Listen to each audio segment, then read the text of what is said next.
আসসালামু আলাইকুম রহমতুল্লাহি বারাকাতুহু বিসমিল্লাহির রহমানির রহিম।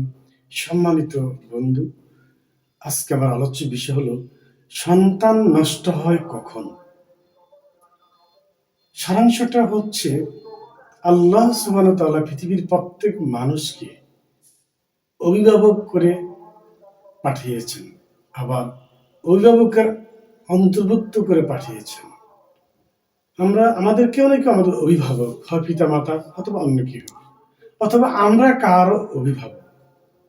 বিষয়টা হচ্ছে আমাদের বর্তমান সময়ের ছাত্রছাত্রী সন্তান সন্ততি কেন নষ্ট হচ্ছে।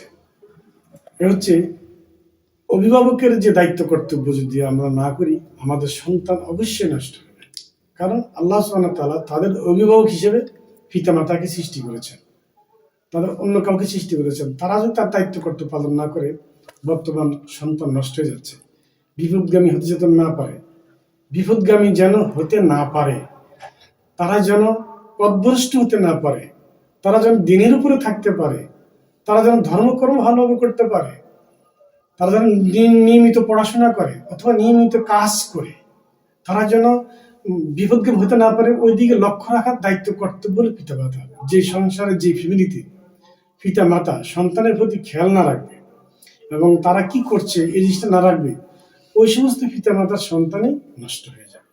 100% মাদকাসক্ত হবে, অথবা পরকীয়াতে জড়াবে, অথবা লেখাপড়া ভালো করবে না, অথবা সে অন্যমনস্ক হবে, অথবা ভালো সে সন্তান ছিল কিন্তু এখন কথা শুনে না, অথবা তার শারীরিক অসুস্থতা দেখা দেবে, নোংরা চড়া, খাওয়া খাদ্য টেবিল থাকবে না।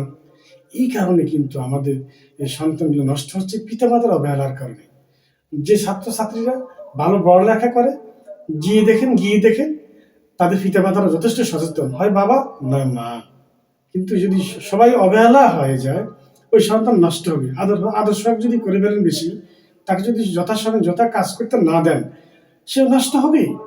এই জন্য আমাদেরকে অবশ্যই খুব খেয়াল রাখতে হবে সন্তানি যেন নষ্ট না হয়।